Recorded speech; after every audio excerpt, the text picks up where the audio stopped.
Kita lanjutkan untuk sakit kepala. Sakit kepala ini merupakan gangguan yang sangat umum yang terjadi. Pada klasifikasi sakit kepala, itu dibedakan antara sakit kepala primer dengan sakit kepala sekunder. Klasifikasi ini menurut International Headache Society ya. Jadi sakit kepala primer itu merupakan sakit kepala yang diagnosis utama, bukan karena adanya penyakit lain.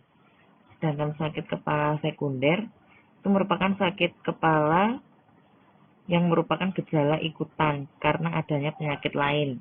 Misalnya karena penyakit hipertensi, atau karena sakit radang sinus, atau karena premenstrual disorder.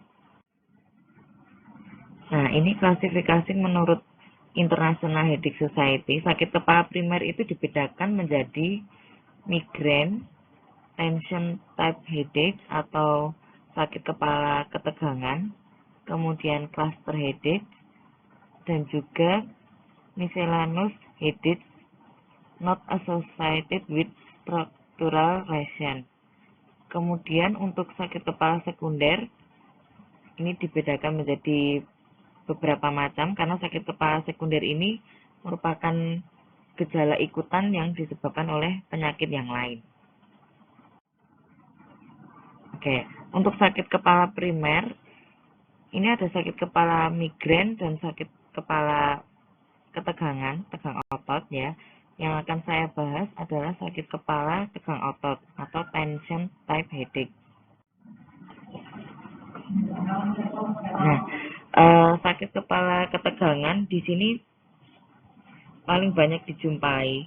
80% orang itu pernah mengalami sakit kepala jenis ini ya.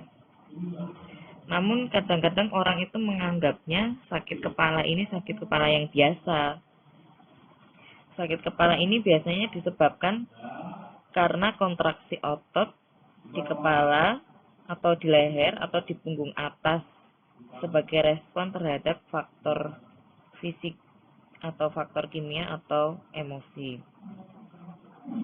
Nah, sakit kepala jenis ketegangan ini dikarakterisir dengan rasa nyeri yang tumpul, yang konstan, atau perasaan menekan yang tidak enak pada bagian leher, pelipis, atau bagian dahi, atau di sekitar kepala. Kadang-kadang leher itu terasa kaku. Umumnya sih di sini di kedua sisi kepala ya, sakit kepala ketegangan ini. Oke. Lalu kalau dari durasinya, sakit kepala ini termasuk sakit kepala yang akut ya, dari durasinya. Di sini juga bisa disebabkan karena ketidakseimbangan biokimiawi di otak atau disebabkan karena faktor psikologi seperti depresi.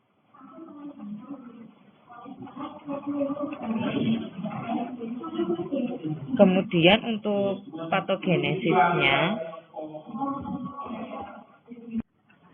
secara patofisiologi untuk sakit kepala jenis ketegangan itu disebabkan karena kontraksi otot di kepala dengan rasa nyeri yang tumpul, yang konstan, atau perasaan menekan yang tidak enak pada bagian leher, pelipis, dahi, atau di sekitar kepala, atau leher terasa kaku.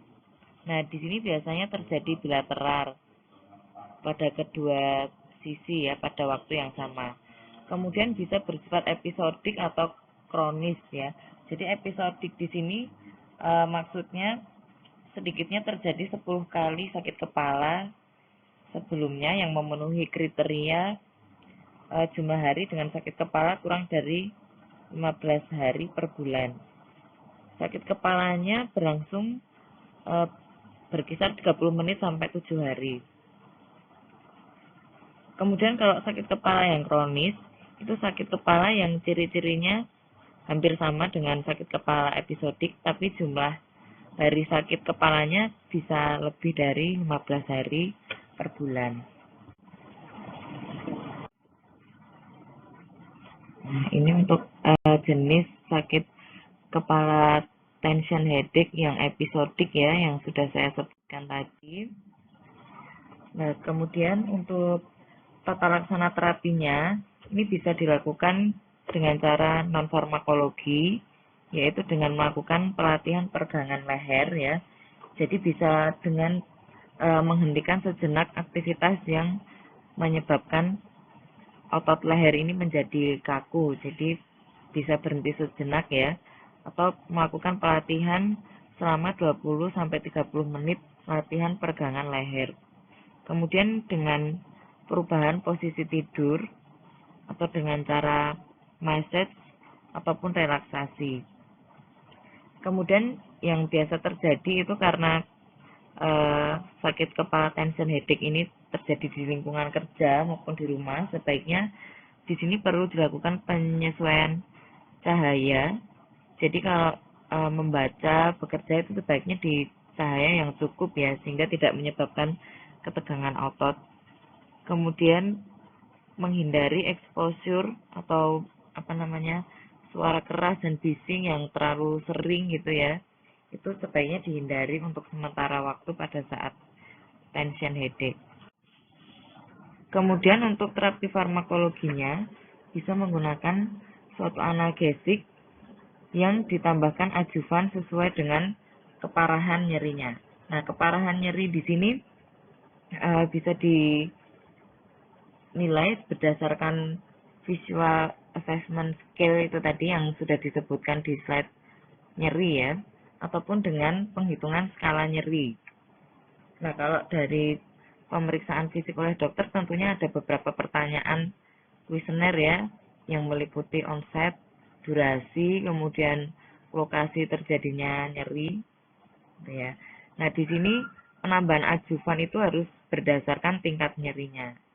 Nah, untuk obat-obat yang digunakan, ini bisa menggunakan obat golongan NSAID ya, yang termasuk obat OTC, over the counter, seperti aspirin, acetaminophen, ibuprofen, maupun naproxen sodium.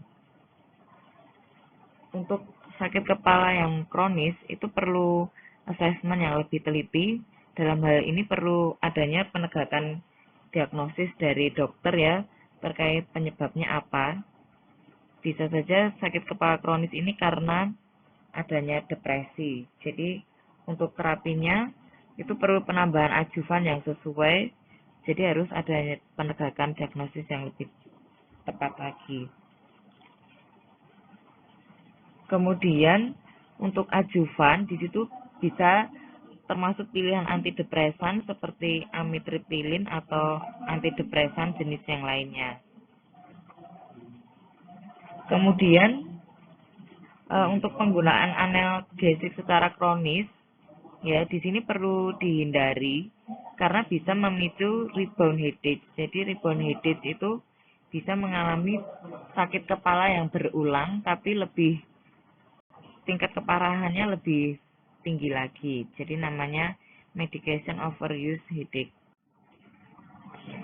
Sampai di sini silakan memberikan pertanyaan ya di kolom komentar.